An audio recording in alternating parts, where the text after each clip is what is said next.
we will do this the hard way. That has to be the path, right now. We're going to rest up, treat up, rally around each other up, get ready for Friday, and again, embrace these competitive games. Eric Spoelstra talking about the NBA play-in game tonight for the Heat as they will take on the Bulls without Jimmy Butler. Welcome to Sports Ticket, brought to you by Kiefer Brothers Automotive in Beloit, your home for fast, friendly auto repair. And lots to get to here today on the show. Some interesting items on our topic list. We'll see how we sprinkle them all in. The final two playoff spots will be secured tonight in the NBA with the final games of the play-in tournament. In the East, it's the Heat hosting the Bulls at 6 o'clock on ESPN. The winner getting the 8th seed in a first-round matchup with the best team in basketball record-wise, the Boston Celtics. Miami will be without Jimmy Butler, suffered an MCL injury in the play-in game the other night. He is expected to miss several weeks should Miami advance. In the nightcap, the Pelicans welcome the Kings in the Western Conference. Tip-off 8:30 on TNT. Winner will move on to face the top-seeded Thunder. The loser is done. The actual playoffs get underway on Saturday. Tomorrow in the East, the Cavs host the Magic, Game 1 at noon. Sixers are at the Knicks at 5 o'clock.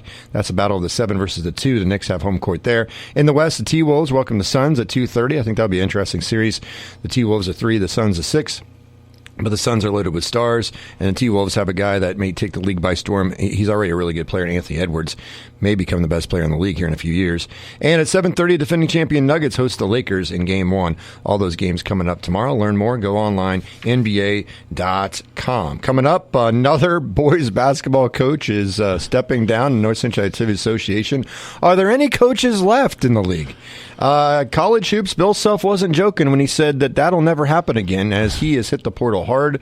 He picks up another guy in the portal. The Royals are back in action, and the NHL is moving one of their franchises, and the hockey playoffs get underway this weekend as well. My Seattle Kraken, I'm a very, very astute Kraken fan, and I have been following them absolutely not very well all year long, and I discovered yesterday that they won their final game of the season. I'm like, cool, what seed are we in the playoffs? And I realized that we did not make the playoffs. And I say we because, once again, I'm an astute, diehard, number one fan of the Seattle Kraken Fan Club in North Central Kansas. I am also not only the president, but I'm the vice president, treasurer, and I'm the only member of the Seattle Kraken Fan Club here in North Central Kansas.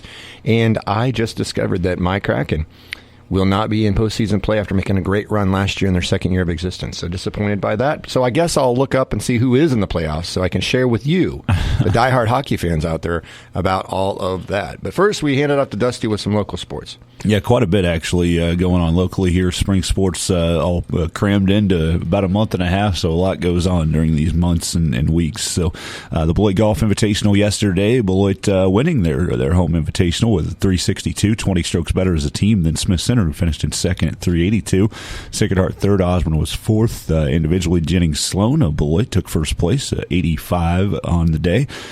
4 strokes ahead of Brody Sadlers of Smith Center, who shot an 89 and finished second. Grant Larson of Beloit was third. Luke Cheney was fourth for Beloit.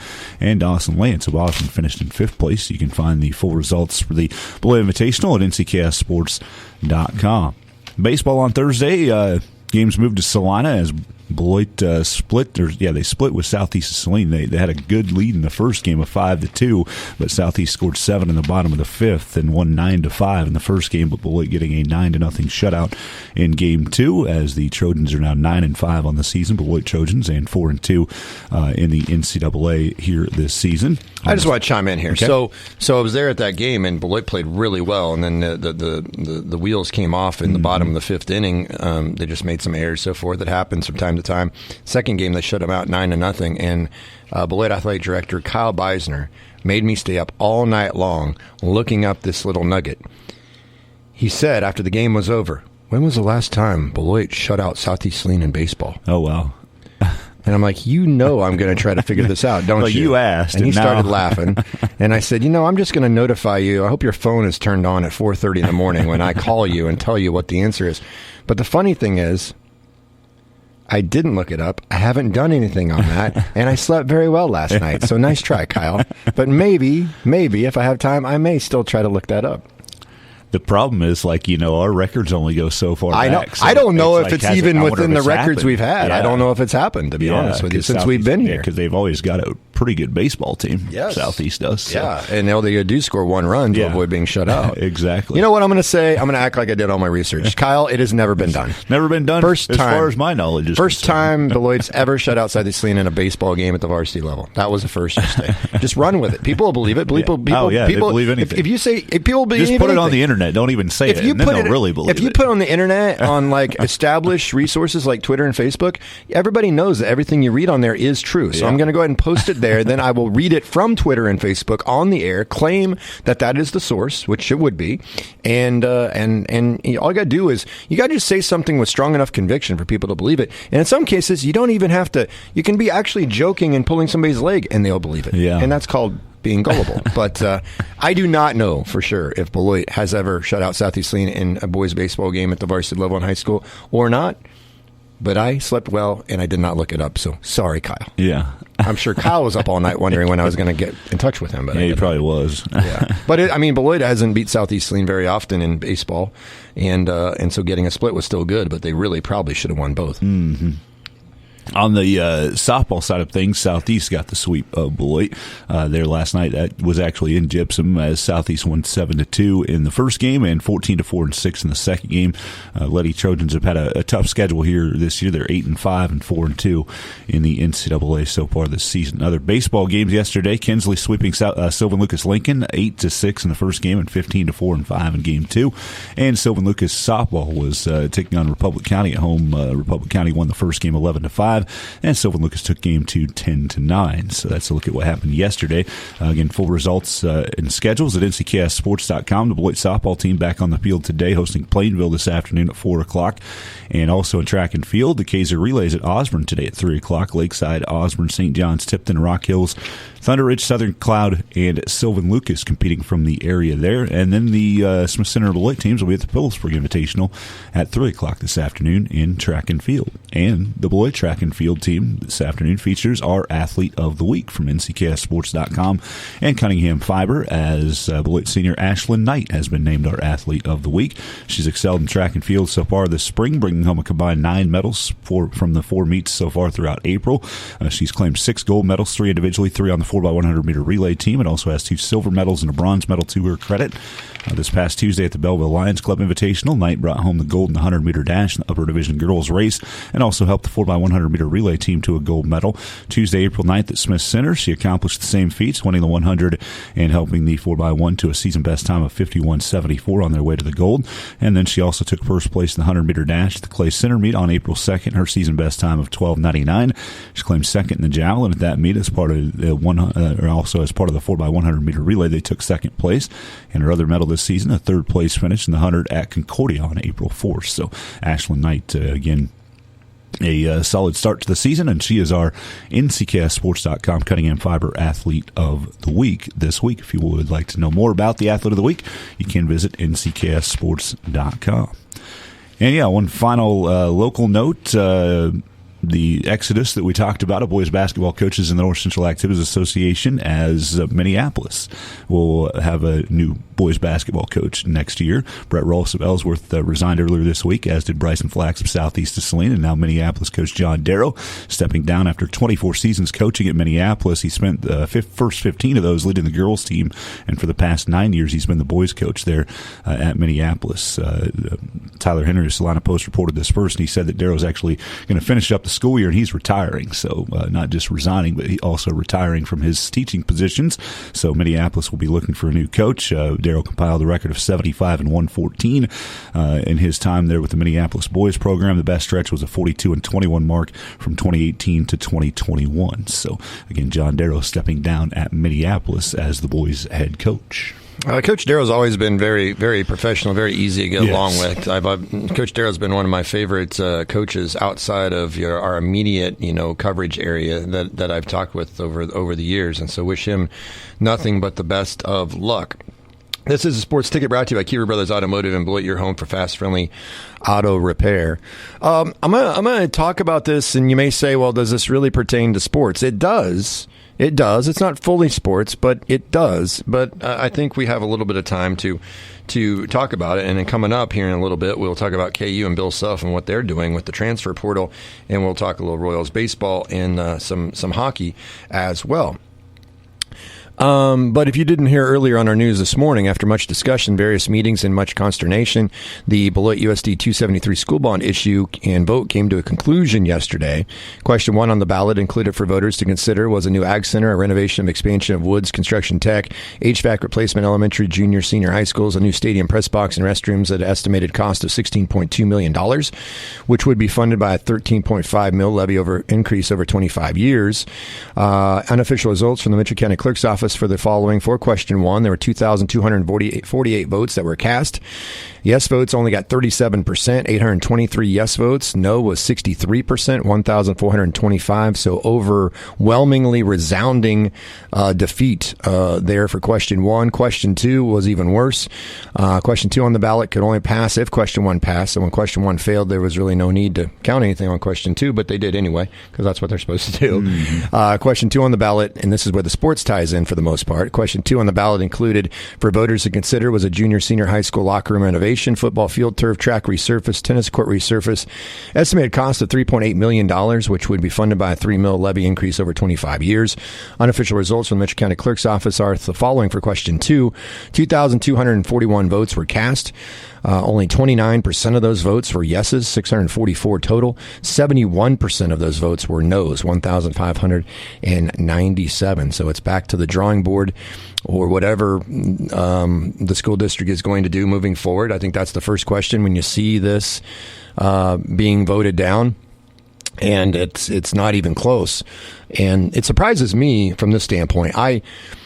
I was asked a lot of things. This whole bond issue, I can now feel a little bit more comfortable talking about it now that it's at least the vote is over and everything. Whether people want to spend the time and come back and put together another vote, whether it's a mail-in ballot or if you go to the polls and there's another bond issue, sometimes you have to revamp, revise, and do it multiple times for it to actually get done. It could take years for it to get done. Sometimes it eventually gets done. There are some people that have said, listen, this is the only time we're doing this. This is a one-time deal. Some people don't believe that. They're like, well, if that's the case, well, then I'm going to have to vote yes or no based on the one-time deal, whether it's going to be refurbished, reconfigured. But one thing's for sure, some of the stuff has to be addressed, whether the bond issue passed or not. Now the question for Beloit USD 273 is, the HVAC needs to be done. There's not a single person I've heard that's disagreed with that. Mm-hmm. That has to be done at some point. Now, where the funding is going to come from, how's that all going to work? I don't know. I would imagine that's going to be something that needs to be addressed pretty soon instead of putting Band-Aids on things. The last bond situation for Beloit, I believe, oh, goodness gracious, I think it was there in the 70s, wasn't it? 75, 72, something like that.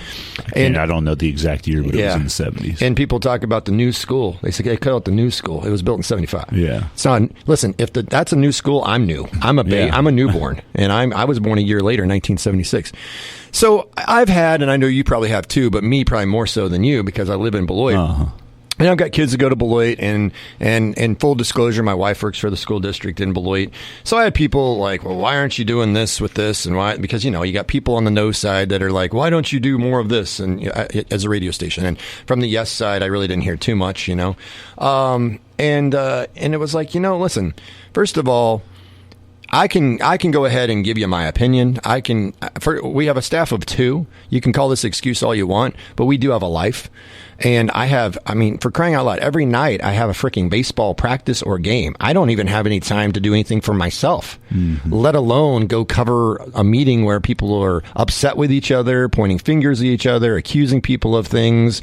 And in many cases, for people that I know, that I trust, including my wife, who was at one meeting, there was a lot of really bad information out there. And first of all, I'll just give you a quick example of how much BS. Just one small example, okay? Because what happened with this bond issue? When I heard, I don't know when it was, well before it was going to be on the have a ballot, my immediate initial thought. I'm just being completely honest. My initial thought was, I don't know if this is good timing. Now, that's not trying to be mean to anybody. It was my first initial reaction because I already knew of drought that we're dealing with. Crops haven't done very well here last year or so. And then, of course, you've got your Mitchell County has high taxes. There is nobody that can deny that. So trust me, me and everybody else that lives there has complained about taxes at one point or another, more than likely. So it's high in taxes there, and there are other communities that have high taxes too, but Mitchell County is high in taxes. Our property taxes are very high. I can give you an example. I know this for a fact because I can't give too much out here until I officially want to announce things on air about what's going on in my life. But I can tell you that a house that's valued at $150,000 more in another community is only a little bit more in taxes than that house that's $150,000 less here. Okay. Now, I'm not trying to say anything mean about anybody. Again, that's just that's a fact. Yeah. That's a fact. And I was talking with somebody that was from Russell at one point in time, and they were talking about how their taxes were going to keep going up, and then with if oil wasn't doing well and so forth, because a lot of people have oil, and if all that goes south, the next thing you know, you have people that leave your community, and you want to keep your same budget because listen, city and county commissioners and city governments, local governments, and state governments and federal governments clearly don't want to spend less money. I mean, I think. I should backtrack. There are people that try to keep things in line budget-wise, or they try, I shouldn't even say budget-wise, they try to maybe save money to where they could lower the budget or lower the cost and the burden on taxpayers. But what really typically happens, and we definitely see it at the state and the national level and the federal level, and I think we've seen it at the local level in certain places, is people say, I want my taxes to go down. And then you say, okay, well, this is what you're going to lose. Well, I don't want to lose that. Well, then what do you want us to do? Because we have to cut something. If you want your taxes to go down, we've got to spend less. And so we got to revise our budget. So perhaps the streets won't get fixed, or the potholes won't get fixed, or, the maintenance on the pool won't be as good, or we won't fix the sidewalks that we're going to do, or whatever it might be, right? Whatever, some kind of water treatment plant or electrical transformation grid restructuring, whatever it is. And so when you have less people, and people do move away, or you don't add in more people, and costs continue to go up, but people want their taxes to go down, but nobody's willing to cut any programs or cut this or cut that, or people that are in elected positions like to spend other people's money and don't spend it wisely and spend it inefficiently. Then what happens is that when you have less people to pull from, but you want to maintain the tax base of the money you spend and don't want to cut your budget or feel you can't, guess what happens? You now have to spread out that budget over less people. When there's less people, what happens? You got to pay more. You got to pay more. Yeah. Or you decide to move out of town and you go somewhere else. And that doesn't have to be the number one reason why you move, is because of property taxes. There could be other reasons that you move. There could be many reasons why you stay. But with the whole bond issue, what happened here, and this is disturbing, and it is sad, but there became a lot of things that were said that became negative. There were things that were put out there that I can tell you very, very assertively that were completely inaccurate. And I'll give you one small, tiny example. So I had somebody that texted me saying, "Whoa, that must have been a heck of a meeting. It was. I heard it got so out of control that they just stopped the meeting abruptly and it was over." And right away, I'm like, bullshit, BS. I know for a fact that's crap. You know why? Because my wife was there. And my wife isn't going to lie about this. They had already said, this is one meeting, they had already set a time limit and said that they'd be done. I believe it was 8 o'clock. We're going to be done at 8 o'clock no matter what. Get your questions. Don't go rambling on for half an hour before answering a question. You get your question, be precise, ask it. We'll answer all the questions we possibly can. But, you got this much time. It's called a time limit. Because if you didn't put a time limit, sometimes these things could go on for hours upon hours. Yeah. People do have other things to do in their life, and they have children. They have other things to worry about, right? Or caretakers. So going into this meeting, people already knew, if they had been paying attention, that there was a time limit on the meeting. But somehow somebody spread a rumor, which is complete crap, about how the meeting got so out of hand that they just cut off the meeting abruptly at 8 o'clock. Were you there? Because I know somebody, my wife, who was there, and that is complete and utter bullcrap. But that's how misinformation gets strung out there. And then people start coming to me saying, did you hear? I'm like, no, I didn't hear that because I know what's true and you apparently do not. And now you're spreading it like it's fact. And you maybe should have double checked talk to a couple people. So that's just a small, tiny little example. If that information is being strung out inaccurately, imagine what else is, right? Yeah. Now, having said that, I'm not sitting here telling you that concerns were exaggerated. I'm not telling you that I didn't have my own concerns as a taxpayer. All I'm saying is I don't think we needed this thing to go the way it did. And I will say there is always, in order to have any kind of conflict, there has to be two sides involved. Okay? I'm not pointing fingers at all. I want people to understand this. Now, anybody that put anything out there that was inaccurate or misleading, those are the people I'm talking about right now. And that can be from both sides of any issue that you deal with in life. Okay? If you're talking about the local neighbor that's getting a divorce, and what you don't know is they're just separated and they're not getting a divorce, but you go spreading around they're getting a divorce, you're not helping anything. And it's none of your damn business anyway, right? Like I heard something locally about a neighbor of mine the other day, and I'm like, why in the hell do you care? Yeah. You don't even talk to them. You don't even reach out to them. You don't even talk to them. You don't care. But then suddenly there's something happening in your life, and then you go around telling people like you talk to that person every day. You're a fraud. You're fake. You're making up crap. Why? Because it makes you feel bigger and better because you have information that somebody else doesn't have. And guess what? Your information, I know for a fact, is wrong because I actually talked to that person. That's really, it's going in a horrible direction. So when you get a situation with this bond issue, there is no doubt that there was this divisiveness during this whole campaign in regards to people doing this, people doing that. And there was accusations, allegations, whatever you want to call them, from both sides, blaming each other, pointing fingers here, saying this, saying that. Some believe that they have a good case against the other side as to, yeah, I know they did this. And the other says, well, I know you did this. And it's like, dear Lord, could we just stop? As I talked to somebody that actually walked into this radio station, and I had a great conversation with this person, all right? And I'm not going to sit here and say that I agreed with everything that he said, and I'm sure he didn't agree with everything I said. But what the great thing was, him and I actually in this studio had a conversation, and I listened to him, and I believe he listened to me. And we had some common ground, but we also had some other things, and I'm guessing he might have voted differently than I did, okay? But I understood where he was coming from. So we're talking about this on the Sports Ticket because it did involve a lot of sports things, okay? And here's the thing for small town America. And it's kind of a double-edged sword. It's a damned if you do, damned if you don't. Because I think it is absolutely legitimate, both sides, to say these things. I totally understand both sides presenting this argument, okay? One argument is, if our taxes keep going up and up and up and out of control, people aren't going to move here because it's too costly to live here. Mm-hmm. And that is a fair point. That is a fair point. Mm-hmm.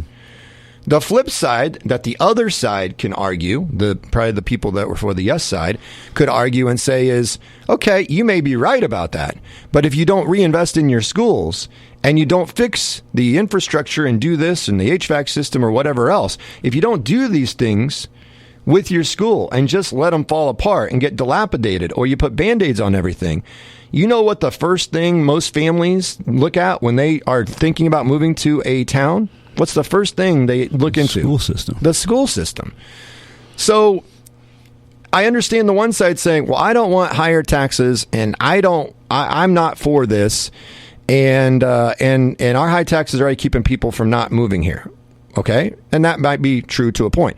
And I understand the other side saying, listen, if you don't invest in your schools, the same damn thing's going to happen. People ain't going to be coming here because the schools are not very good. They'll go somewhere else. I can tell you that my family has had to look into school situations. That's the first thing you know what my first concern was when we moved from Seneca to here? And I had a kid who was a baby. You know, one of my first concerns, I didn't have a kid going to school yet. One of my first concerns was, how are the schools? Yeah.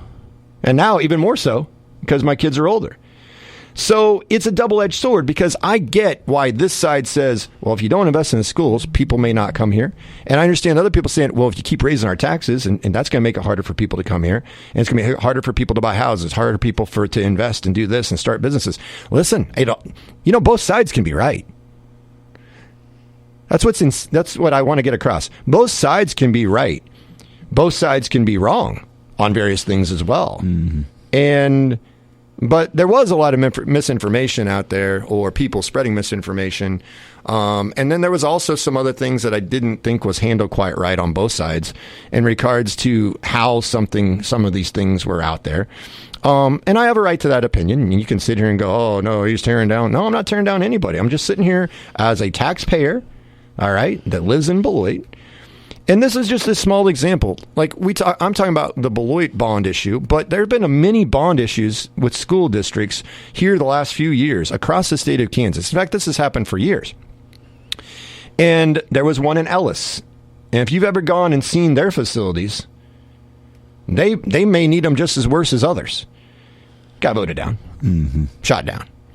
There are a few out in southwest Kansas. I forgot the towns. I think Ulysses might have been one. Don't quote me on that. It got shot down. There was another one that passed.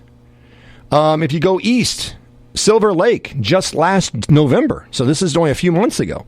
I think I have it here because I came across it last night. I was doing a little bit of research. And let's see here. Let me see if I can find it. It was, according to the information I have here in front of me, it was a bond, $16.3 million bond issue.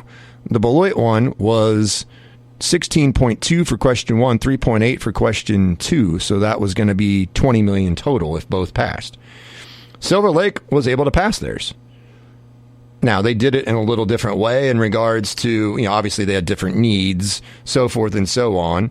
And theirs was a 3.75 mil levy increase over 30 years. The Beloit one was going to be over 25 years. And question 1 was going to be a 13.5 mil levy increase. And this question 2 is a 3 mil levy increase. And there was some sales tax stuff that was involved here on the Silver Lake bond, whereas the Beloit one was, if I'm correct here on saying this, was all property tax.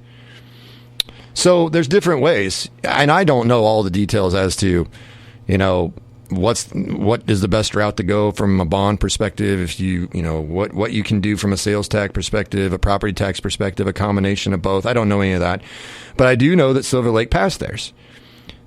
Now, if you want to sit here and kind of step back and try to take yourself out of the equation, I think it would be a very interesting, and this is just an example. The only reason I bring this up is because it's a similar amount of money.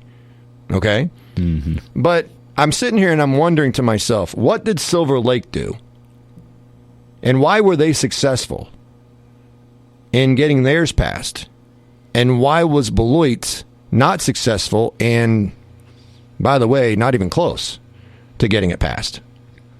And I was asked by tons of people, what do you think? What do you think? What do you think? What do you think? And I'm like, I think question 1 is 50-50. I really did. I thought question 1 could go either way. When I was asked that question 2, I said, you want my honest opinion? Yeah. I said, I don't think it has a chance. That doesn't mean I didn't vote for it or I voted against it or voted for it. It doesn't matter how I voted. I was asked, what's my opinion? And I kept my opinion to myself because I didn't really feel like I should be talking about any of that stuff to try to sway anybody because, I think you have the right to do your own research. Mm-hmm. You can look it up. You can decide what you want to do. I knew which way I was going to vote on question 1. Question 2 was one I considered way more. And so question 2, I didn't think I had a chance. And it didn't. It lost by 71 to 29%. So overwhelmingly, the people voted against it. But question 1 was a surprise for me because I thought that had a chance. I thought it was 50-50. Some people told me 60-40. They thought it was going to fail. It ended up being 63-37. And so am I surprised or shocked that it was voted down? No. Am I surprised at the margin? Yeah, I am. Because sometimes you hear a loud group of people and you say, does that represent the majority or the minority? And you've heard the old saying before, the silent majority and the loud minority. I wondered if that was the case here. Mm-hmm. It wasn't. The votes prove that. Yeah. And so this is a loud and clear message, whether people want to accept this message or not. And I'm not, once again, I'm just hitting people with these are facts. Yeah. These are facts. The message is very clear by the voters that voted. And that's the great thing about our democracy. This was a mail-in ballot, or you could drop it off at the boxes there north and south of the courthouse. A lot of people took the time to vote. It meant something to them to vote. It impacted, or they felt it would impact them, whether it was a good way with all the renovations and things that were going to happen if the ballot questions had passed, or they wanted to make sure that they voted so that taxes didn't go up. And here's another thing, and I think there's been a lot of fingers pointed at the no side, okay, in regards to various things. Once again, maybe it's warranted, maybe it's not. I don't know. I know there's misinformation by various people, and I've heard it from both sides too. But one of the things I think the yes side is going to have to be very careful about right now is painting a picture that everybody's against the school because it got shot down, or people don't value our schools because they voted no. That's not what that's the wrong message you're taking, in my opinion. Mm-hmm. Okay? As I talked with this person that came in the studio, and we had a healthy discussion, and I really admired him for coming in to talk. And I don't think there's any doubt he was voting no on it. In fact, I pretty much know he told me that. But here's what he said. He said, I'm not against paying higher taxes. He said, and I can stomach it more than other people. He said, I just can't vote for it the way it is. He said, if it was done differently, maybe if there was less stuff in question one, maybe if it was restructured differently and it was maybe part was question one, part was question two, instead of 16 million and then 3.8, 16 million on the first question, 3 on the second question. Maybe if it was about 10 million on question one and question two was, 5 to 8 million. Maybe question two still would have failed, but question one would have at least passed. And because there is nobody that I've heard yet that says HVAC is not an issue. It is. Mm-hmm. Okay, that's going to cost a big chunk of money. So what you try to do, and I do think that the yes side, and by the way, I was confused by something. It's like people that are promoting this and wanting this to pass, why don't they just come out and say, vote yes? I mean, that's what you want. So there was something weird about that whole thing. But anyway, you wanted people to vote yes, and you wanted to do all of these things. And there was nobody saying that the HVAC isn't something that they need to have done. The question was out loud, and I'm just sharing what people told me. I had people that were for question one, were against question two.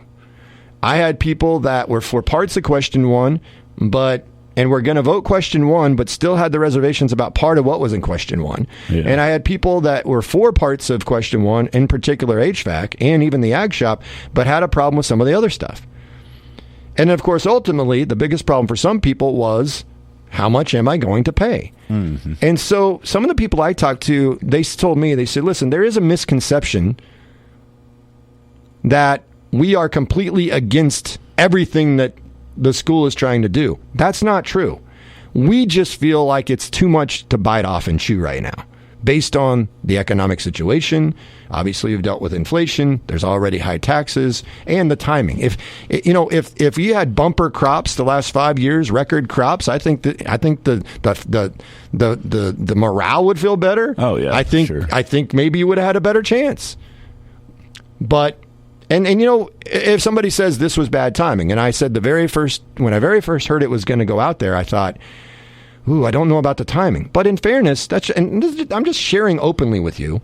That was my first thought. That didn't mean I was against it. Doesn't mean I was for it. I was just like, oh, okay, well, man, And it's not like you can control the timing per se. Some people have said, well, this should have been out there a few years ago. Well, hindsight's always 20/20. Some people said they should have waited another year or two. Well, you could argue they waited already too long. Yeah. So we can go back and forth until the cows come home on all this. But here's what my main point I want to get across to people.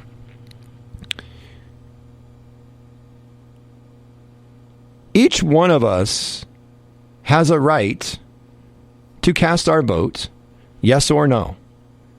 And if you're going to think less of people because they voted yes, or you're going to think less of people because they voted no, or if you're going to get your panties in a bunch and you're going to boycott a business, even though you've done business with that business for a long time, and you're going to suddenly cut the cord because you don't like the fact that that person's in favor of something, you've lost perspective. Because Dusty can have an opinion. I can have an opinion. One of us could be on the no side. One of us could be on the yes side. Does that mean we can't talk about it in a friendly manner? Does it mean we have to pull out a whole bunch of stuff or try to bend the information to fit our rationale and our agenda? Does it mean we have to get spiteful? Does it mean we have to put down people? Does it mean we have to point fingers? Does it mean we have to yell at each other? Does it mean we have to suddenly cut the cord when we've dealt with people that you thought were your friends? Well, let me tell you something. If somebody cut the cord with you, whether it's tied through a business and you also had a relationship with that person over anything political, they were never your friend in the first place. No. They were a fraud. I'm going to call a spade a spade. If, we heard the Emporia coach the other day say, listen, they don't want me here. I don't want to be here. Why do you want to be somewhere you're not wanted? Right? Why do you want to still be friends with somebody if they're so willing to cut the cord because of what you believe in? I understand cutting the cord with somebody that will continue to push their agenda and won't listen to your side. I understand cutting the cord there because what's the point, right? But cutting the cord just because you hear that such and such is for this and you're against that, and you never even talk about it or discuss it, that seems to be a pretty big extreme jump in the wrong direction. That's just me. And in small town America, that is a cancer. Small town America is dying in some situations. We see schools closing. We see schools consolidating. We see people not coming back to small towns. All I got to do is look where I grew up in Dusty. I mean, that used to be a 3A school, used to be 11-man football. Now it's 8-man football. Enrollment is lower, so forth and so on. And, how many businesses can you get to your town? You've got to attract businesses to your town. What attracts businesses to your town?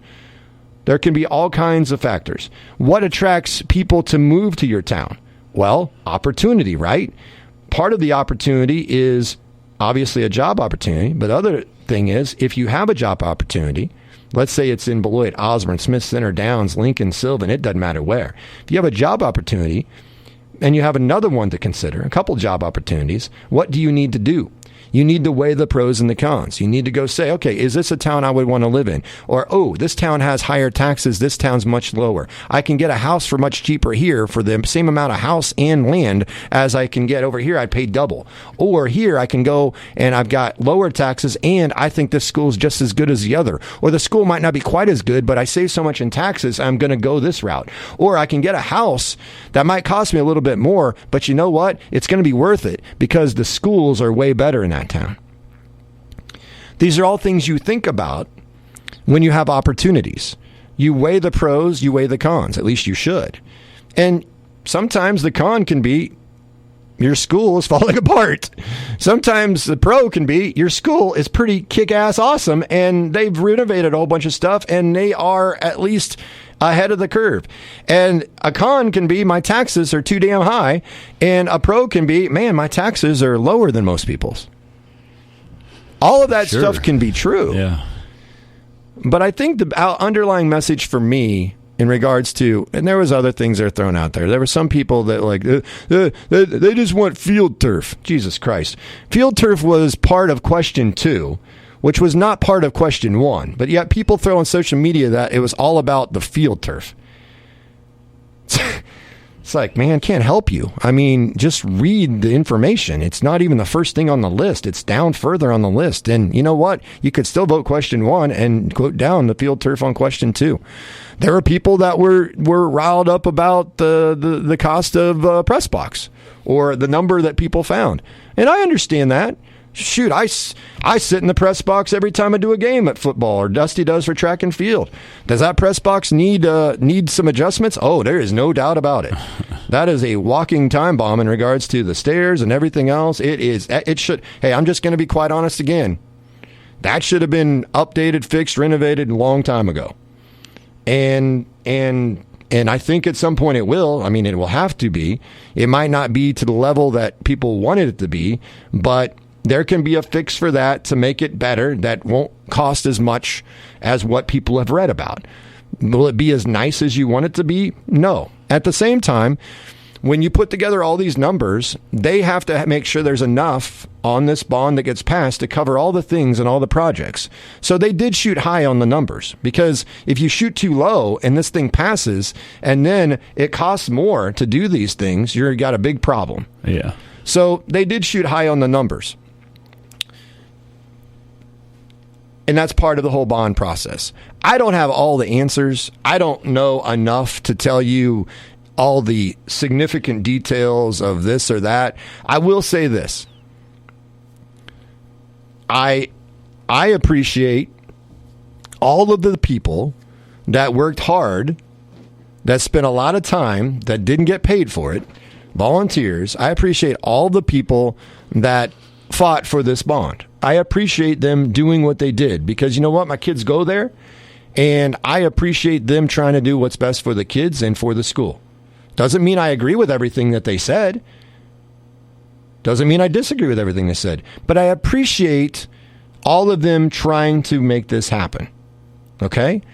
And I appreciate the no side of the people that were reasonable, that would listen and would talk about these things and ask questions that really were pertinent.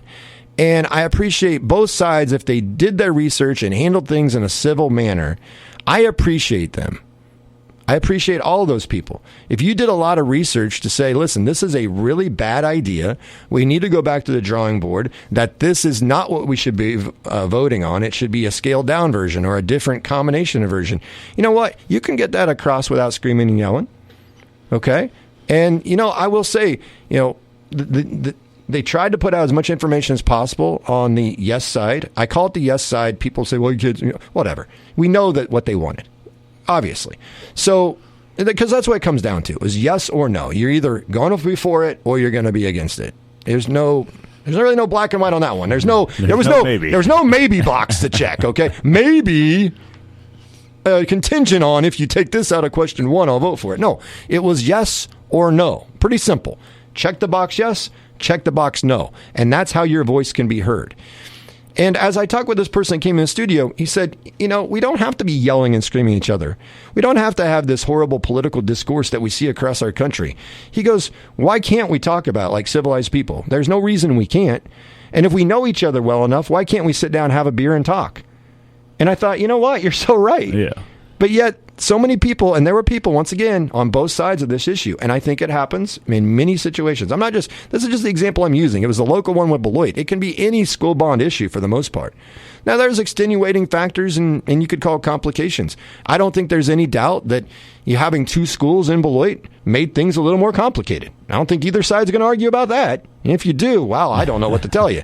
But there's other schools that, you know, like for instance, you know, Ulysses. I don't know if they have 2 high schools, and I doubt it.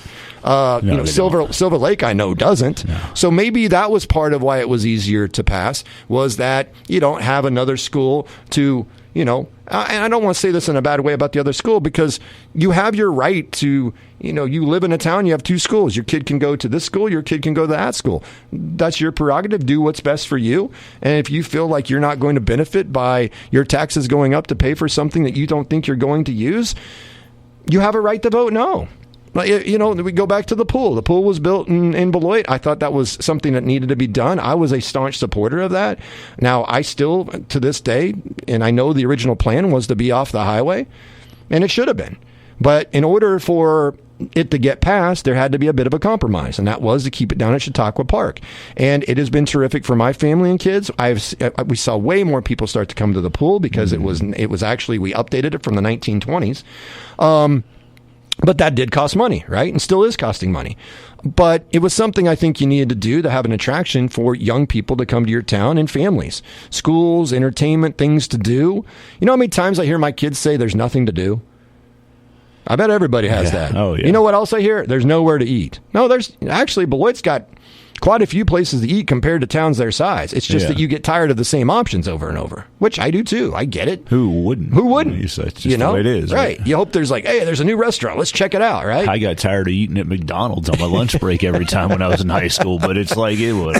That was my option. 3 options here, and you're going to get tired of all of them if you have a lunch break every day. Right.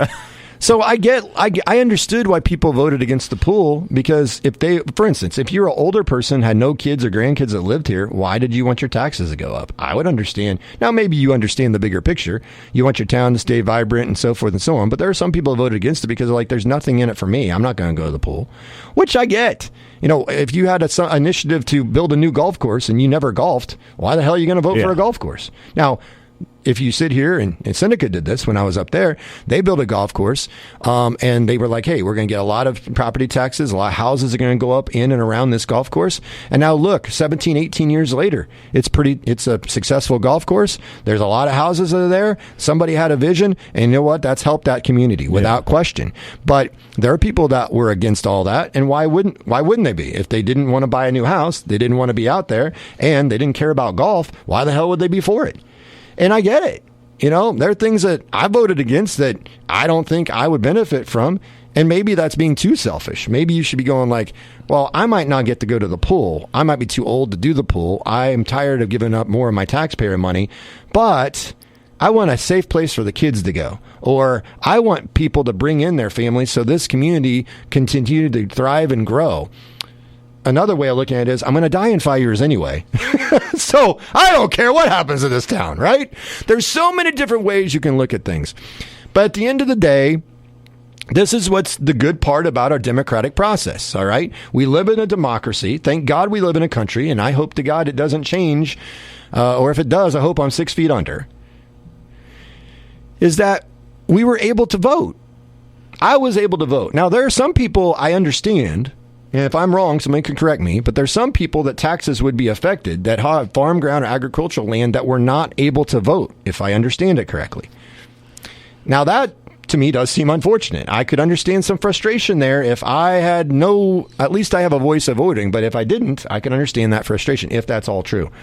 But at the end of the day, 2,248 people voted on question 1. 2,241 people voted for question 2.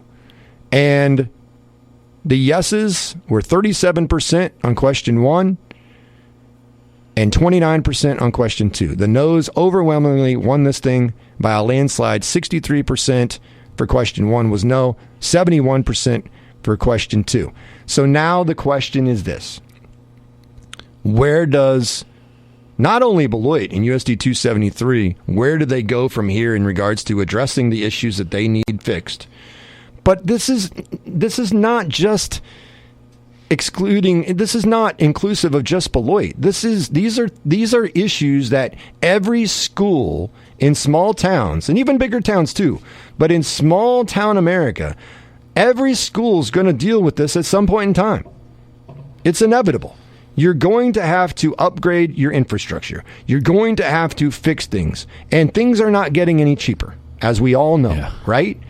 So. And we have to replace our bridges eventually. We got to fix our roads, right? Sometimes not as much fixed as we'd like them to be, but we've got to keep up. And if you don't keep up, people will leave. Well, if you charge too much money in taxes, they'll leave. Both things can be true. Both things can be true. And so I think a lot of people that I talk to too is like, I just want to be over with. Well, here's the thing. It's not over with. This bond issue's over with right now. The questions have been voted on. But it's not over with for USD 273. Now they've got to figure out what's their next option, what's their next plan. And there have been many schools that have bond issues that have been shot down. And sometimes they got to go back 2, 3, 4 times to the public and go reconfigure. And it costs a lot more money, even more money, to keep doing this over and over. But eventually, I think it was Inman, if I remember correctly, I read a lady was responding to some comment, and she said, I think it was the third time was a try, or it was some school district in Kansas, that it took them 3 or 4 times in a course of 10 years to get it done. And that person said, imagine how much money would have saved if we got this approved the first time. Yeah. And that's true, but I don't know how they reconfigured things to where it did get passed. And you know what? You could have this exact same presentation 10 years from now. And if the economic landscape is better and farmers are doing great and there's plethora of moisture and businesses are coming to these towns, it might be the other way. It might be a resounding yes, and it might be the same presentation. Sometimes timing is part of it too. Oh, yeah, for sure. So for me personally, I'm surprised at how big the margin was.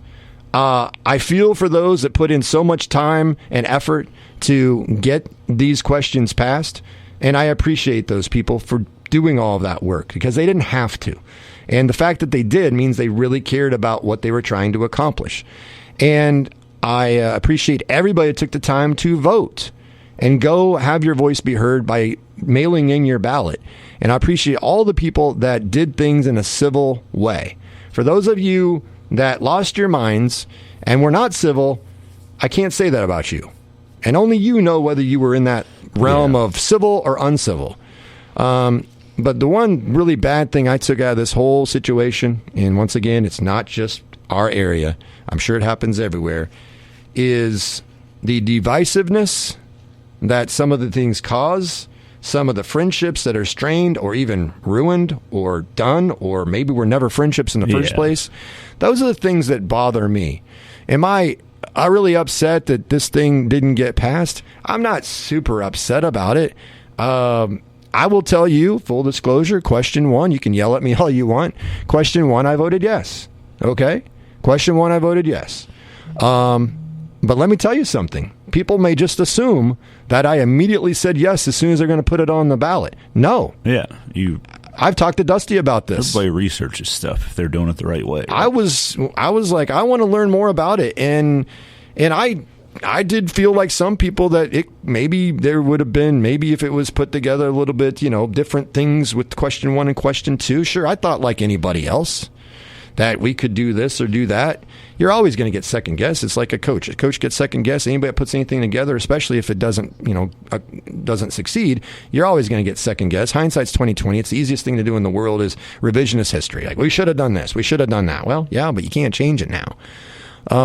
But it does lend itself again to what's the next step? Where do you go from here? When these school bonds don't pass, and there have been multiple ones in the state of Kansas that have failed. This isn't the first one.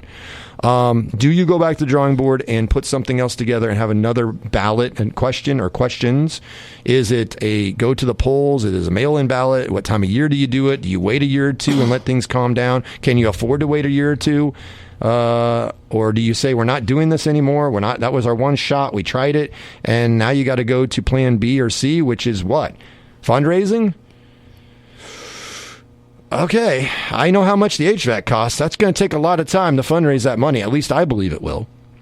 And that's just one piece of the puzzle here. So there's a reason why you were trying to get the money for the bond, because you don't have the money to do it in the first place. Yeah. That's the whole reason you asked for this money and have a bond issue question. And so I think a lot of people out there are probably relieved it's over. You at least have some closure to whether it's going to pass or not. But there's still a lot of stuff that is not closed in regards to the fact that this went no and no. There are a lot of things that still need to be addressed. Whether you voted yes or no for this thing, whether it passed or not, there's a lot of things to be addressed, and especially so because it did not pass. Yeah, exactly. I don't really speak on this a whole lot because I don't live in Beloit, so it's not something that I studied a whole lot because I knew I didn't have to put a vote in on this. But there are things that you look at and read about and see on there that are like, well, okay, I see this and I see this and I see that. I know this needs fixed, and just from personal experience with me out at the football field, right at Trojan Stadium, are the things that I know about, right? Like I've been in that press box. I've seen what's actually going on underneath. One track meet I was at, there was a pipe that burst in the men's bathroom, and there's water all over the place. And it's like, well, those are some things that might need fixed, right? And it's pretty clear.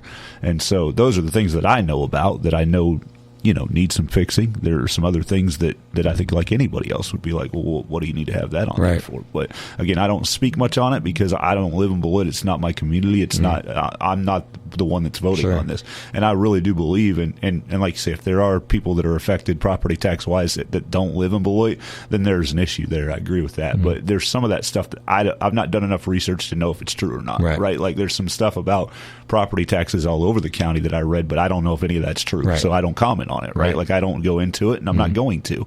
But what I can tell you is that I have seen this actually in my life of bond issues where I went to school, where I grew up. And it was the late 90s. It was my freshman year of high school.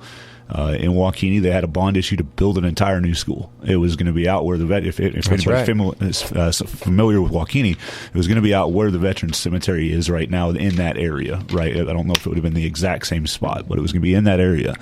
And I can't tell you how many people, and I'm going to guarantee you my dad was one of them. If that school was good enough for me, it's good enough for my kids. And so there was so much of that out there. I just remember it, right? And I kind of, to an extent, I kind of agreed with that because I didn't think we needed a new school, and I would have loved it if we had a new school. Right? It'd have been fun, right? But there were definitely some things in our high school that needed fixed. But again, they shot big, right? They shot, let's just do a whole new school. Let's get a new school in an area that's easier to access, right? Closer to the highway, to the interstate. You can get there quicker, and it's a better spot, better place in their mind, right? Voted down. And I don't think it was particularly close. I'm pretty sure the no to that bond issue was fairly high. Just a few, maybe 4 or 5 years later, they did a different bond issue. It included, let's build a new gym. And I don't think a whole lot of people would disagree that we needed a better gym. Oh, yeah. They needed a better gym back when I was there. That was in the Stone Age. Build it instead of playing in this hockey rink. That's what it was called. Let's play, we call it the pit. Instead of playing in there, let's have a gym. And they obviously did some other things with that. And it wasn't just a gym. And that one passed. And we got a new gym. Fortunately for the people that were younger than me, they actually got to play in it. It was my senior year of high school is when they did that. And so I never got to play in the new gym, but it was cool to go back, and it's cool to see that gym right now. And it's cool to see some of the renovations that have happened at the school. Some things look different. But again, that was a decision and something that was based a little bit around sports, is what we're talking about here too. So you do. I think communities are going to have to go through these types of things, and if it doesn't work out, you change it. You get a different course of action. You figure out what are the most important things here, probably, and then you dive into that and see what else needs to be fixed, and then you move forward from that point. There was somebody that said at one of the meetings, well, I didn't have AC when I was in school, and I survived. Oh, dear Lord. You are part of the problem. First of all, have you toured the Beloit schools? Because as my wife points out, you just open windows. When you don't have windows and they're a brick wall and you don't have AC, what are you going to do? Punch a hole and escape like you're in jail? What the hell? There are no windows in certain places where you get the air if there's no AC. Well, back in my day. Well, yeah, back in your day, you crawled butt naked in a snowstorm up a hill 18 miles to get to the summit where your school was. We all know that's true. So you mentioned your dad. Well, it was good enough for me. It was good. Should be good enough for you. It's like, yeah, you're old, and that was 40 years ago when crap falls. Almost said a really bad word. Crap falls apart. Okay, that new car you bought 20 years ago, I'm guessing it doesn't run as well now. So think about if you applied that in real life. Well, if that school's good enough for me when I went to school, it's good enough for you. Okay, Dad. Well, is that car that you have that's now at the junkyard? Is that good enough for me now? Why aren't you still driving it, Dad? Why'd you get a different truck, Dad? I mean, come on. If it was good enough for you in 1970, it should be good enough for you in 2024. Oh, that's different. No, wait a minute. No. You went to school in 70. You just said, if it's good enough for me when I was there, it'd be good enough for you when it's there. And by the way, we didn't have AC in school. We survived. Well, I'm guessing that you had indoor plumbing, but your parents at one point maybe didn't have indoor plumbing. And I'm sure they said the same thing, and you probably disagreed with it, didn't you? Well, we didn't have indoor plumbing back in the day, but so if we didn't have any, then you don't need any. It's called technology. It's called advancing. It's called keeping up with the times. It's called moving forward. Stuff falls apart, people. If nothing ever fell apart, there'd be a lot less businesses and a lot less stuff ever constructed. Things fall apart. Even your own body falls apart. Okay? So some of the asinine comments that some people made, it's like, do you listen to yourself? That doesn't even... What, you're so far off, and it's like, why are you even at these meetings? We already know how you're going to vote. That's the thing that cracked me up about some of this stuff. Like, it's great to have meetings, but if you've already decided you're against it, or you're already decided you're for it, why attend? There's no why are you just attending to stir the hornet's nest? Why do you attend the meetings? If you've already decided you're voting no, or you're voting yes, there is no reason to go to those meetings except to do what? You're curious and you want to share gossip? Rock the boat. That's exactly right. I think the biggest thing that I heard about this particular bond issue, and I had a couple of people that texted me here during this conversation, and it's what caused me pause before I voted. And like I said, it took me a while to look through this. I gathered information on it, so forth and so on. But I think one of the biggest things, and that's what this person said that walked in the studio with me. Once again, he said, I'm not against voting yes for something. I'm not against my taxes going up. I could probably handle it just as well as other people or better so. But he said, I just think it's too big. He goes, I just think it's too big. I think there's too much. And I think that's what a lot of people, I would guess, I don't know this, but I think if you would actually be able to, poll all of the people that voted no, and this is just a guess, I don't know. I'm going off of the people I've talked with, okay? I'm a small percentage of people I talked to out of the 1,425 that voted no. But it would be interesting to ask those 1,425 people, were you going to vote no matter what? Or did you vote no because it's just too big and you would love to see something else presented that wasn't quite as big? You know what I'm saying? Oh, yeah, for sure, yeah. Because I don't know. I think that's the exact thing I'm talking about with ours in Waukegan. At Waukegan. Like, I will vote for this, and I think the people like my dad that might have said something like that, and I'm paraphrasing, obviously, if it's good enough for me, it's good enough for them. I think what they mean is we don't need a whole brand new school out here. Right. We can renovate what we've got and make this one better. Right. And that's what they voted for. Right. And so, 100%, I think a lot of people feel that way. Yeah, that's why the second one passes and the first one doesn't. Right, at Waukegan. Yeah. Right. And so I think that's where we have to be careful from both sides. And well, first of all, the no side, if they're acting like there's some kind of competition and they're gloating and bragging that they won, then that's not what this is about. No. You lost track of what was important. And if you're on the yes side and you're really disappointed, now you're mad at people that voted no, and don't immediately label everybody that voted no as if they're against schools and against education and that they don't want things better for the community. That doesn't mean what that no vote, that's not what that necessarily means. Now, for some people it might be, but I think a good chunk of the no vote is come back with something that's not so pricey, come back with something a little bit more lean, and let me consider it. When you go to a boardroom and somebody presents an idea, right? If you have a conference room, you have a meeting room, whatever business it is, if you're in the construction business, I'm sure, you go in, you're trying to bid for a job, right? And you're trying to beat other people for a job. So if you can do the same job and do a little bit cheaper, then you might get the job, maybe, right? But if you go in there and then you do get the bid, okay? So they're like, all right, cool. We'll come up with two or three different designs of what we can do with this project. And then you come back and you say, okay, you're all excited, right? You're the architect. You're all excited about what you put together. You're like, man, this is a home run. And you go in front of a whole bunch of people. You make your presentations on PowerPoint or whatever you do. And you're so excited. You're just like, man, this is a home run. And you think it's just going to go great. And then they sit there and they look at you and they say, well, we're going to have to scale back here. Come back with us with this. Come back. It's a great start. Come back, and we need you to scale back here, maybe scale back here. We like to add here, and then come back, give us another presentation because we're looking more for a little bit different than what you presented. Now, are you going to go put your tail between your legs and go home and cry to mom that they didn't like your presentation? That's not what that means. It doesn't mean they didn't like your presentation. What it means is that they want something different than what you thought was perfect. And so now what do you need to do? You go back to the drawing board, right? Okay, you go back to the drawing board, and then you come back to try to get the job done, to finish the project.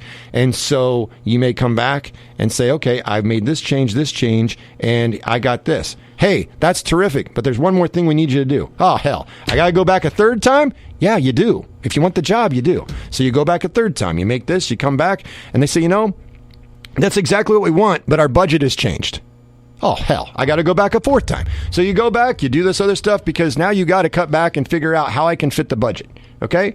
This is just a hypothetical. The point I'm trying to make is sometimes you got to go back to the drawing board 1, 2, 3, 4, 5, 6 times to get something right. I was watching the video that Kansas put out, the University of Kansas. They're building the brand new football stadium. I was fascinated by this, not because whether you're a KU fan or not. I think if you're just into architecture, which I'm not, but I found it fascinating. I can't imagine what architects thought of it. Contractors and everything else, I'm construction workers, whoever, they were going through the behind the scenes of, they said they have to make thousands of decisions every day on how they're going to do this, or this with how they're building a football stadium. And I'm sitting here and my mind is blown and I'm not even a part of the process. Like, how do you coordinate all that? How do you do that? You don't think that multiple times this company talked with the University of Kansas once Kansas chose to use this company to build their new stadium? You don't think there's multiple times that the University of Kansas and their people said, okay, that's great, but that's going to extend us too much budget-wise. You're going to have to nix that. Or come back with something in between. Of course you do. Yeah. And I think that's what happens with a bond issue. If you don't get it past the first time, does that mean you give up and never try again? Well, that would have to be the decision of the people that have to put in the time. If they are worn out and don't want to ever do it again, I don't know what plan B is then. Is it fundraising? I don't know what it is. But in many cases, as you just pointed out so well, Kenny's an example. Like I said, there's another school they did 3 or 4 times before they got something passed. You may have to go back multiple times to get something done. Will it be the everything encompassing perfect one that you wanted initially? No. But it might be a compromise to where you get 2/3, half, 3/4 of what you wanted. And it might not happen right when you wanted it, but you could still get it accomplished. And I think that's the thing that worries me about this situation too, is if you have so many people that burn bridges or ruin relationships, I would think that's going to make it even harder to come up with that compromise if things have gotten too bad in this situation. Yeah, for sure. That worries me as well. And that's the divisiveness that we talked about. Treating people with respect, right? You might not get what you want. It might not go on the way you wanted. You can talk about taking the high road. You can complain until the cows come home, but it's not going to change. Whether you take the high road or you complain till the cows come home, it doesn't change the result of already what's happened. That's the past. Now the question is, the question right now isn't, what did they do wrong to not get it passed? What did they do right to get it nixed? No, the question you should be asking now is, where do we go from here? That's the number one question now. Absolutely. And it's no different than if you're trying to, build a bathroom in the city park in a small town. You're renovating Bill Burke Field down in Salina. This came in higher cost than you expected. And so you got to go to plan B or plan C. Maybe you have to represent it to the city council. Many times the initial plan and idea is not what ends up being enacted or used. It's usually something that's got variations or could be a completely different looking product. And so I am fascinated I'm kind of excited in a weird way, but I'm kind of fascinated into seeing where they go from here after that. But there is no doubt, nobody can deny this, that it was a resounding win for the no side and a resounding loss for the yes side. And now, and that is that's a clear message, whether you like the message or not. It is a very clear message that we got some work to do. If we want to try to do something again with a bond ballot or put it on the ballot. Maybe you don't. No, once again, what do you do if you don't? I don't know. I'm not smart enough to figure it out. Yeah. I just want people to understand that I don't hold anything against anybody personally in this whole situation. I mean, I've heard things from various sides, both sides, by the way. There's not just one side I've heard from. I've heard from both sides. I understand points from both sides. It's some of the same things I went through deciding how I was going to vote. Eventually, I came to a conclusion how I voted. And that's your right. That's your right. That's the country we live in. That story is posted with the results. If you missed it, KDCountry94.com. But once again, thanks to everybody that put in the time to do the research, have it as good an educated vote as they could. Those that tried to put all the information out there so it was transparent. I appreciate all of those people. And just because it failed doesn't mean you're bad people. And just because it failed doesn't mean you're a loser. It just means that perhaps it has to be a plan B, or it has to be go back to the drawing board, or make it leaner. I don't know what it is, but we'll see if people want to spend all that time again and do that. Yeah. And if they don't, then I don't know where they go from there. Bill Self knows where he wants to go, and that is way further in tournament than last year. That in 30 seconds. I'm Elijah at Keever Brothers Automotive in Beloit. When your vehicle has a problem or needs maintenance, Keever Brothers is your home for fast, friendly auto repair. Whether you need tires, brakes, batteries, belts, hoses, air conditioning, a transmission, engine, or just an oil change, there's only one thing you need to remember. We fix everything. Keever Brothers Automotive delivers fast, friendly auto repair, and we fix everything. Find us just south of the courthouse in Beloit and online at KeeverBrothers.com. All right, so Bill Self said this is not going to happen again, what happened this year, and he's doing his best to prove that true. As one of the top players in transfer portal this offseason is committed to Kansas, Wisconsin transfer 6'7" wing A.J. Storr will join Bill Self's squad after one season with the Badgers. Storr was a second-team All-Big Ten pick after averaging 17 points and 4 rebounds. He spent a season at St. John's in New York before transferring to Wisconsin this past season. He's jumped around even in high schools and now colleges. Storr played arguably the best basketball of his career in the Big Ten tournament.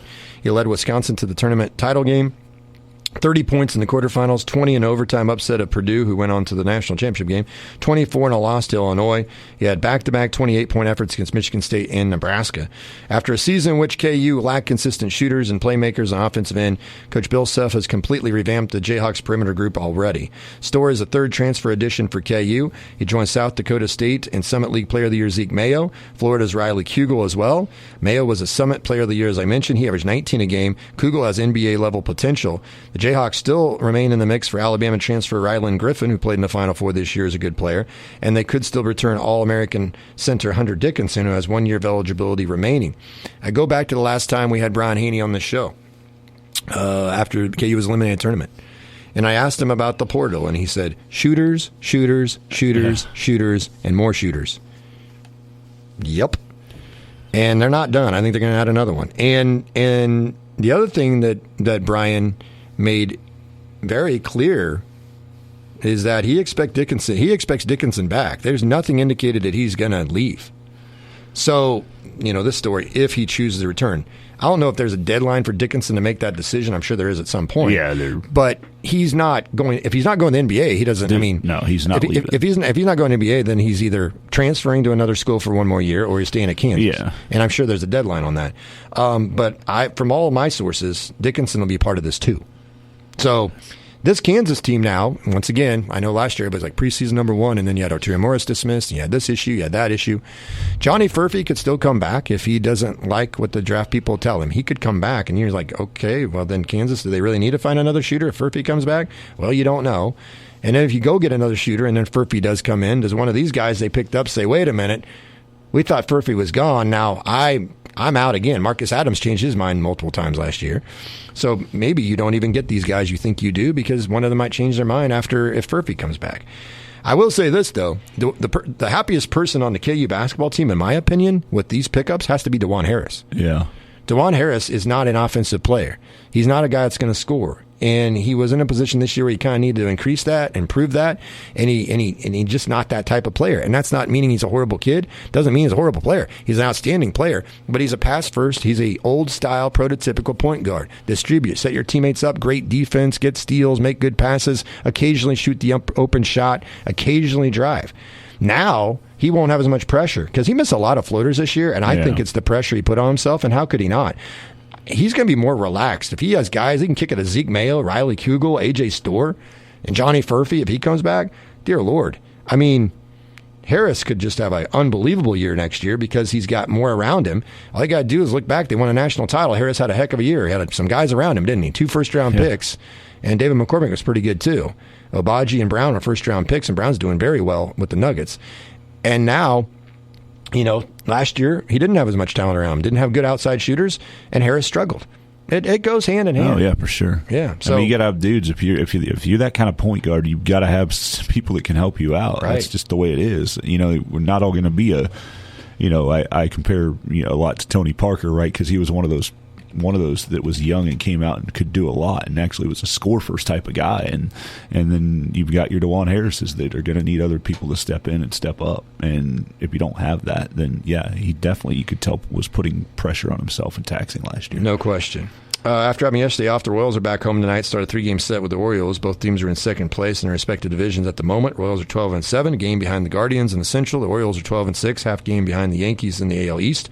Alec Marsh will start for the Royals. He's 2-0, ERA of 4.32. Dean Kramer of the Orioles will be on the hill, 0-1, ERA just under 5. 6:40 first pitch tonight at Kauffman Stadium. Yesterday, the National Hockey League approved the move of one of their franchises. The team now formerly known as the Arizona Coyotes, or Coyotes, will be moving. I don't like the... Can I just stop for a second? This sounds really, really silly, but Coyotes, I think, is a wimpy way of saying coyotes. Coyotes. Doesn't that sound more manly? To me, that's manlier. More manlier. Yeah, What's the proper grammar? Like, coyotes to me is just a hard, strong word. Coyotes. Coyotes. It's like you're I don't know, at a musical or something. Coyotes. Coyotes. We're the Arizona can't wait. Those Arizona Coyotes are pretty tough. I'm not scared of the Arizona Coyotes. That's just me. I grew up with it being coyote. It was always coyotes. Coyotes, like that's just what it is. The only my brain automatically goes to Wile E. Coyote if I hear the word coyote. I don't even. Well, there you go. That's all that backs up my whole argument. Exactly. If you're thinking Wile E. Coyote, come on, he was a wimp. Yeah, I mean that's all I think about when I hear the word coyote. Yeah, I hear you. I'm with you. Right, it's the Wescan Coyotes, Kansas Wesleyan Coyotes. Like, yeah, it's just what it is. That's how I've said it, and that's how we said it. Anyway, the Coyotes or Coyotes will be moving to Utah, and they'll begin play as a new franchise next season. I don't know if they're changing their last name or not, but maybe they should. Yeah, they're it's going to be a whole new thing. Okay. So I'm pretty sure it's going to be a whole new name, like a brand new franchise, like Seattle Kraken, right? Like it's Las Vegas Golden Knights. It's going to be completely different. Franchise. Okay, yeah. Gotcha. Well, it was like Seattle SuperSonics went to Oklahoma City, became the Thunder. They weren't the Oklahoma City SuperSonics. Yeah. Ryan and Ashley Smith are owners of the NBA's Utah Jazz, and a couple of people I love to meet and become friends with. Bought the team and its assets for $1.2 billion with a B dollars. Originally, the Smiths were looking to the NHL for an expansion franchise, but they became a solution for the Coyotes, who couldn't find a long-term arena solution in Arizona. Now, there are people in Kansas City that have used this as an example, saying, see, this is what could happen to the Royals. First of all, there's a sports talk show host in Kansas City that, to me, it's almost fear-mongering. And getting everybody all riled up, and it's like, I guess there's clickbait and there's radio station listening bait. Yeah. And it's like, dude, these are two completely different situations. First of all, two different sports, and nobody was really working with the Coyotes to keep them with a new arena in Arizona. Obviously, Kansas City's been working and trying. Yeah. And it's just not even comparable. It's not even comparable to what he put out there. And then he said it's an eerily similar situation. No, it's not. Now, does that mean the Royals won't eventually move at some point? I'm not saying they will or they won't, but what's happening in the NHL with the Coyotes or Coyotes going to Utah doesn't have a damn thing to do with the Royals. The Stanley Cup playoffs are set to begin tomorrow. The Hurricanes host the Rangers at 4. The Bruins welcome Maple Leafs at 7. So here are the matchups in the playoffs. It's Dallas, I guess, the Vegas Golden Knights, in round 1 in the West. Winnipeg against Colorado in the first round, along with Vancouver and Nashville. Edmonton will take on the LA Kings.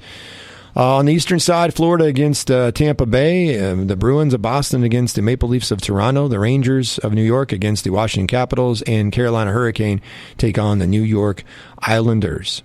And so let the playoffs begin for the NBA officially tomorrow and for the NHL officially tomorrow as well. And I'm just saddened, and I'm just going to say that there will be not nearly as many updates about the Stanley Cup playoffs this year on the Sports Ticket because my team did not make it. But I'm wearing the shirt proudly today, one of 2 that I own. Not one, because I'm not a bandwagon guy. If you're a bandwagon guy, you wear 1. If you're a true fan, you wore 18. Okay, so I'm not a true fan. I only have 2. But the point being is I'm wearing it. They finished the year really strong with a win yesterday. I feel confident that the momentum of that final regular season game will propel them all the way through the offseason and in the next season and all the way to hoisting the Stanley Cup trophy in their 4th season. Year 2 was amazing. This year, a little bit of a regression. Kind of like the fan club I try to get going. But we'll try to proceed and get better going into next year. So I guess I will cheer for the Avalanche, even though that's a team in Denver. But I cheered for the Nuggets last year, even though a team in Denver. There's no Kansas City NBA team.